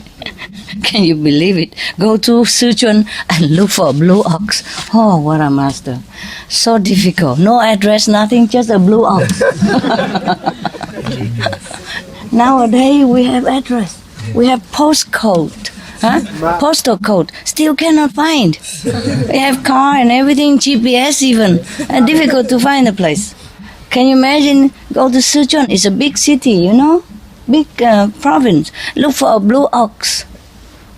Now, you cannot say I'm strict anymore. You know that. Huh? If I tell you, go to France or go to England and look for a red horse. It would be similar, right? Wow, what kind of master? So strict like this. It looks like he doesn't want him to come. But never mind. The ox will show you where to find me. This is special ox. Have GPS on it. Nowadays, probably we have to say, okay, go to Munich and look for a Mercedes with a GPS, and then the Mercedes will bring me to you. But he has to have a driver license, you see. In those times it's easier. You don't need to have a license to ride an ox. Huh? So easy. Okay. He then dictated a book of 5,000 words to his student. This book was the Tao Te Ching.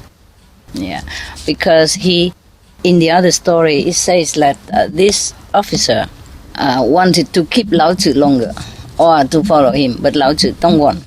So he said, okay, then please, at least before you go, write me something. Yeah, so he wrote this book for him. Yes, almost like force, you know. Like, if you want to go free, then give me something. Like here, give me a cup or a tray. At least her master is not here, but her shoes are around, or her table is here, you know. Something is here, right? A DVD, television. Okay. So Wen Shi built a tower at Hankou Pass, and devoted himself to practicing what he had learned from Lao Tzu. One day, he looked at the sky and saw bands of multicolored clouds circling the North Star. When tendrils of starlight came through the window of Shi's meditation room and alighted on him, he knew that it was time for him to travel to Sichuan and find his teacher. What an email, huh? The greenest ever. Huh? No need electricity, yeah? No need any environmental problem.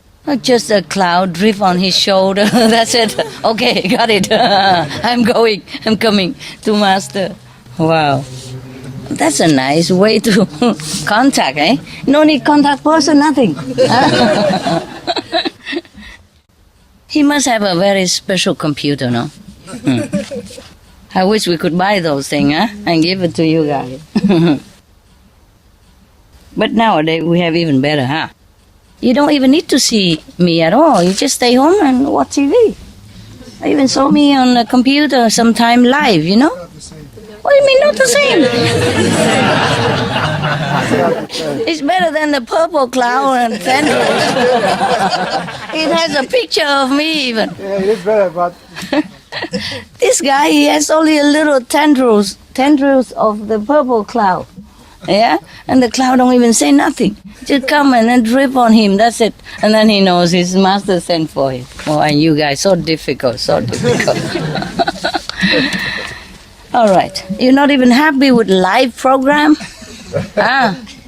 How about live program on TV? beautiful. Good, eh? Yeah. Good, eh? Okay. Maybe we can do that. I just sit in my room and then talk, and you guys turn on TV. We can have live like that too. Yeah. It's cool. Why don't we do that, huh? Better than now, huh? No. What? No? Why no again? You're so difficult to please you, huh? He likes to call mother-in-law or something. Mother-in-law, even less difficult. Okay, let's see. All right. Of course, I know you like to see me. I also love to see you. It just will cost you money to travel, airplane tickets and bus, and That's okay. here you have to pay for the tray or the cup, whatever, huh? Or both, huh? And water even, yeah. But you also spent some money for us too. Did I? Yeah. But the reward is better. The bigger, that's right. Are you worth it? Don't worry about it. Yeah. You worth it, Master. Yeah. Your tray is even more expensive. It's okay. It's all paid. We don't owe anybody anything. Yeah. Master, is there a day that you let us to know what you have done to us? What I have? What? The day that comes that you let us to know what have you done to us? What have I done to you? Yeah, we don't know. I mean, you do a lot of things that we don't know already. Don't you know? I don't understand what he wants. He means what you've done for us. You don't know? What? Like what? Oh, everything that hidden, we don't know. No? If you don't know, it cannot hurt you.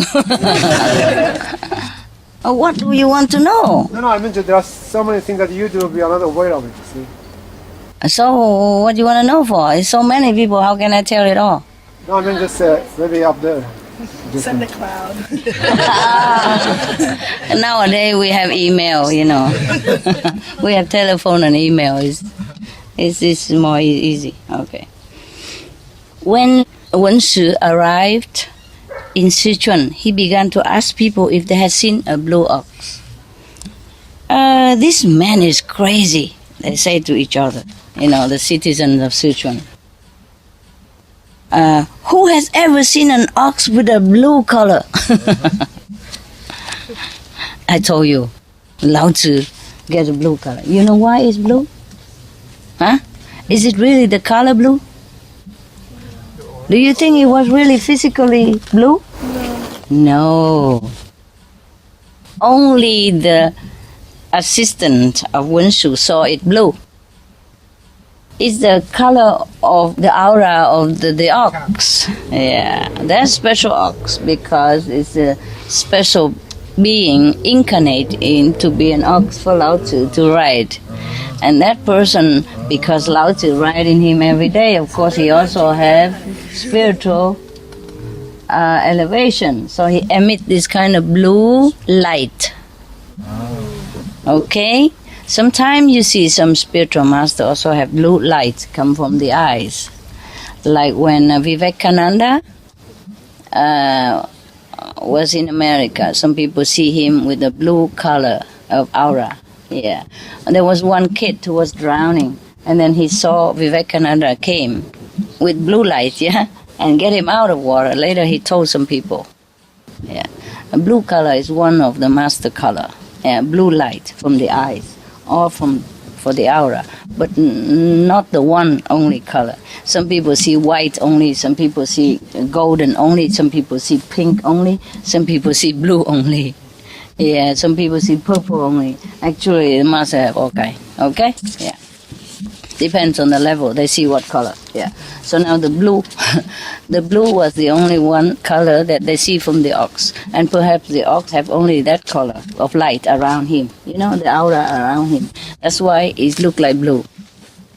Remember Krishna? They say Krishna has blue color. Oh no, his skin is not blue. Maybe the Indian people are a little dark skin, but blue Indian. The blue Indian you cannot find. Okay? All right. So blue is the color of the light that the master emit at that time. So the ox probably is very high being. Also, I told you, huh? Animals sometimes they are highly developed being. So this ox is special also. Yeah? Okay. I told you that everybody look at my dog. As one of my dog and love him so much. Everybody want to take him home. Because he's so beautiful. He emit love and light, you know. Sometimes they don't see the light, but they feel he's so special. Rottweiler is all over everywhere, you know, and people don't really like to have Rottweiler that much because of the bad reputation. Why on earth do they want my Rottweiler? And the vet and the nurse, they've seen thousands or millions of Rottweiler in their life. or at least many of them, coming to the vet clinic every day, or at least every month or every week. It's not possible that they have never seen a Rottweiler in their life, So why on earth they want my Rottweiler, my Rottweiler? I say no, and they keep insisting. Everywhere he goes, they just look at him once, say, can I have it? I say, no, it's my dog. If you want, I buy you another. No, I just want him. I say, you just cannot have him. How can? He's my dog. I special took him home. I can give him any other dog or 10 other Rottweiler. I don't mind, but not this dog. I don't know how they would treat him. You see, I don't know if they give him vegetarian food or not. But people keep saying to each other, oh, this guy is crazy. Whoever seen an ox with blue color? Even then, he's not disappointed. He did not give up. So he kept going from one place to another and continue his search. And one day, as he was, having a rest on the roadside, he saw a young cowherd walking down the hillside, leading a blue ox. So he ran to the boy and said, can you please tell me who the owner of this ox is? So the cowherd replied, hey, my lady has a child who loves this ox. The ox ran away 2 days ago. Since then, my young master has not stopped crying. When Wenshu heard this, he was very delighted. He said to the boy, okay, when you see your young master, please tell him that Wenshu has arrived. A young master, not an old man. I guess Lao Tzu passed away at that time. And now he reincarnated and to a small boy. And now he has also another blue ox. Lao Tzu has already predicted that he will be reincarnated there after he died. Remember when he met him, he's already an old man. Yeah, perhaps he passed away after. And so now he's became an old baby already. But Wenshu knows that's his master. He said, when you see your young master, boy, please tell him I arrived already. Wenshu has arrived. So the cowherd took the ox to his master and said, Wenshu asked me to tell you that he has arrived. The child jumped up, clapped his hands, and said, he is finally here. Invite him in at once. Oh, even little child know already. This kind of mystery, nobody believe it, huh? It's okay. You believe, right? Yeah, this kind of thing.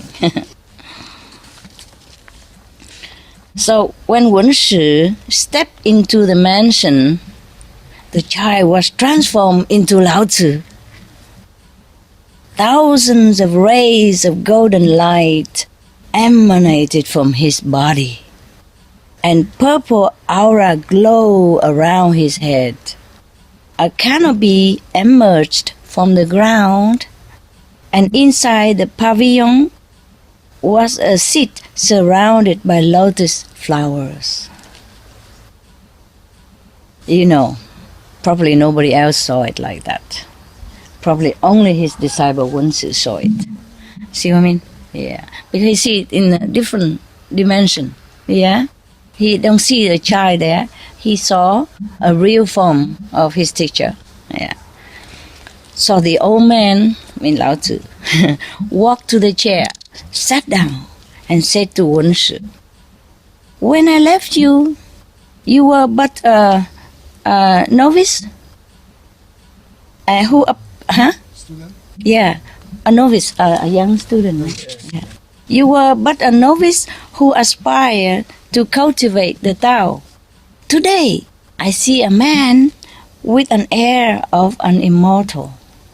Immortal, well, I mean the one who never die. One who already transcends life and death. Doesn't mean that he won't die. Otherwise, we would have found him right now. And I don't have to come here. Otherwise, Lao Tzu would not have been reincarnated and become another child. You see what I mean? So, immortal in this sense means you don't die anymore. You transcend the cycle of birth and death and karma, retribution. That's it. Some people don't understand. They think, okay, we go then find the elixir in the Himalaya, something, and become immortal. Since time immemorial, always the kings go around, tell people go around and find the elixir of immortality for me. How? Even if you live long, your teeth will come out and everything is different. You can't have plastic surgery forever.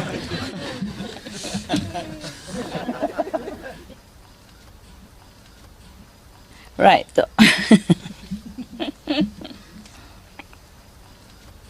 He continued, your spirit has journeyed to the purple chamber of the celestial palace.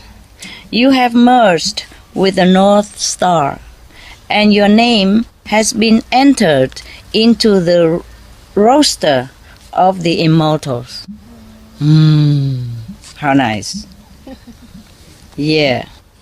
I wonder if his name is also engraved on his tray or not. On his cup, a stainless steel cup. What do you think? Huh? Huh? Well, bringing him, Perhaps, eh? does that mean that he comes back as a master? Is it wrong? Yeah, could be. Could be that he has reached already the 5th level. Yeah. So, I'm asking you about the name. Whether it's engraved in the cups or not, and you're talking nonsense. You tell us. You are too serious. We're having fun, and he's talking about the 5th level. Tayaga, so boring. Such a boring saint. When Lao Tzu finished speaking, now they're laughing because translation just finished. When Lao Tzu finished speaking, the room was suddenly filled with celestial messengers and immortals. Wen Shi stepped onto a cloud and was escorted into the immortal realm by the personal attendants of the highest lords of heaven. He passed away right there. What a nice thing to do. Yeah. So here is a note said Wen Shi that his name is also Wen Zu, Wen Zi. Wen Zi. It's like mosquito. Lived in the later part of the Zhou dynasty. That is about 11th century BC. Yeah. So he is reputed to be the first student of Lao Tzu and is the author of the Taoist classic Wen Zi. Wen Zi or Wen Zi? Wen Zi. Okay, finish now.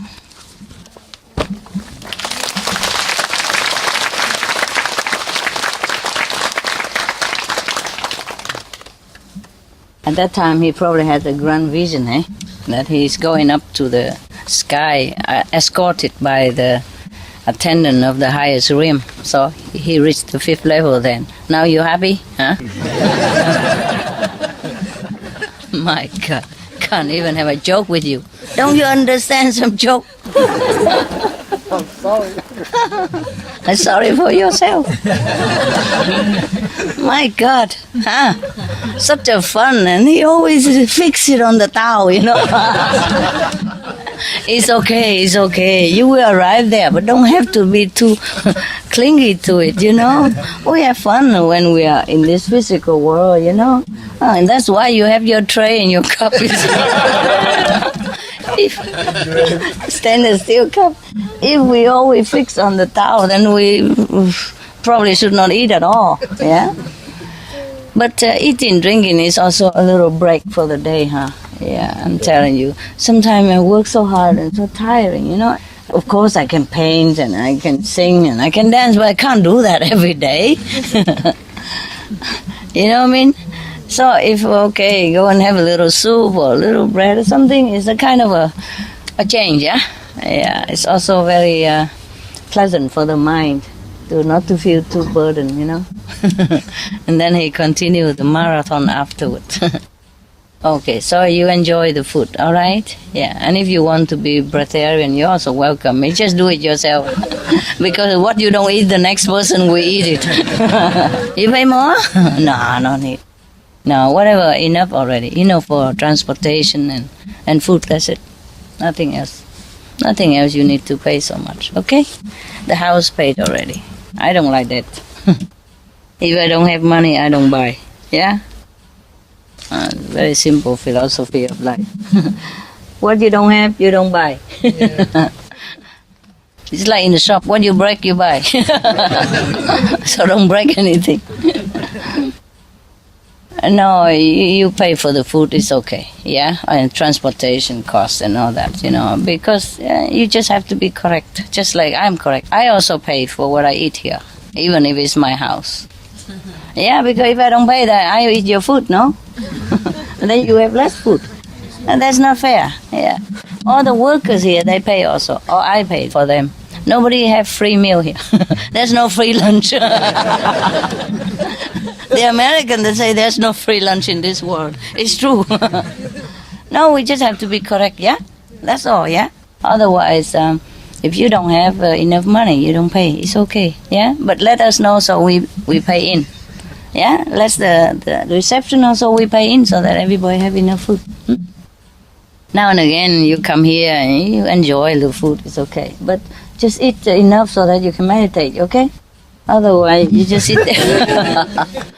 Digesting the food. It's okay too. It's okay. Whatever. You come only a few days. You enjoy, okay? Relax. You know what it's like. You are incredible, you. You can sit and sleep and stand, sleep.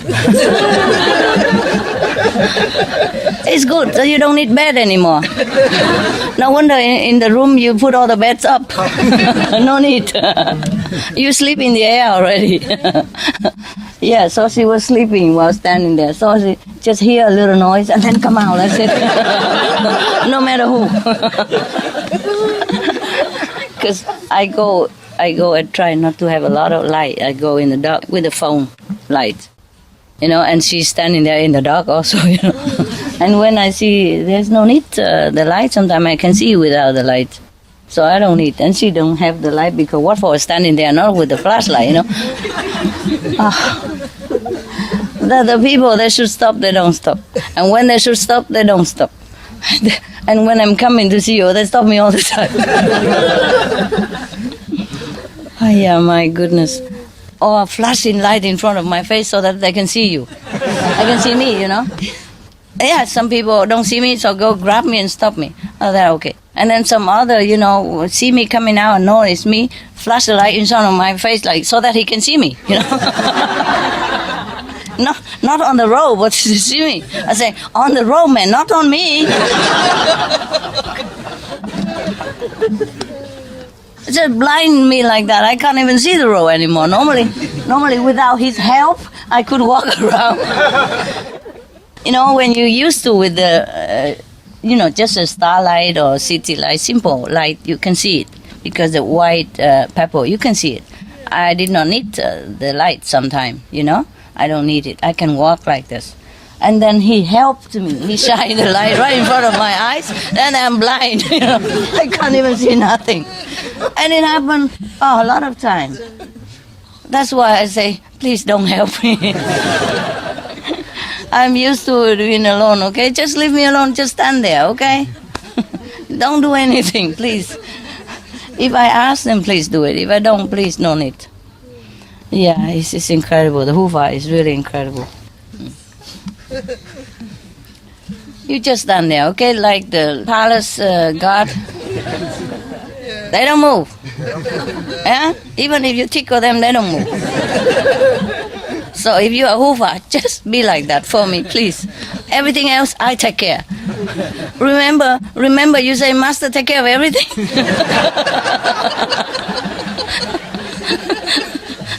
Then let me, okay? Oh, please. I know where I walk around here in my house. If not, I have my mobile phone.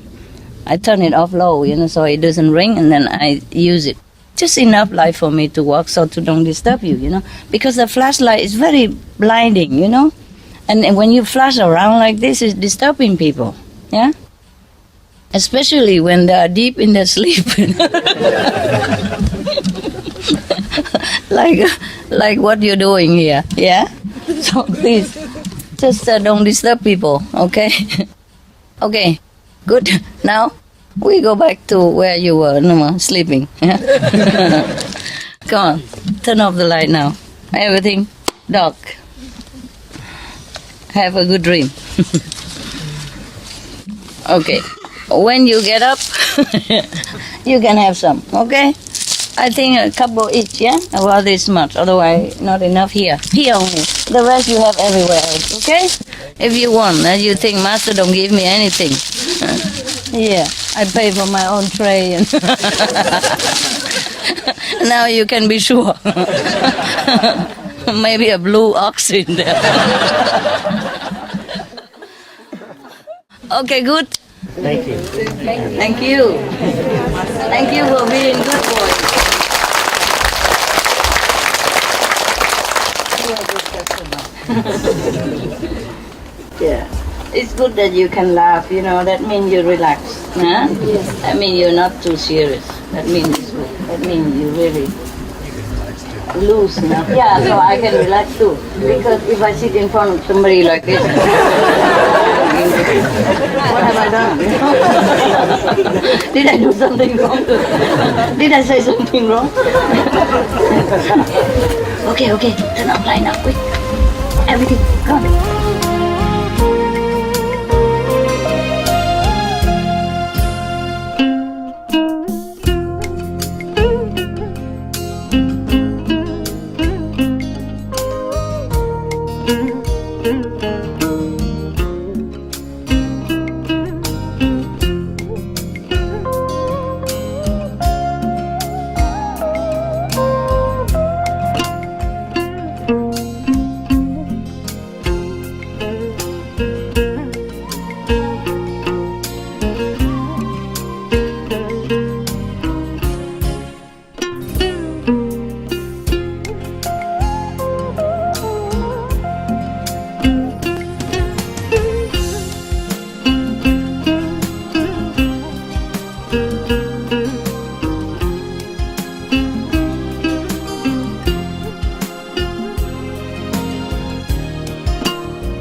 Thank you.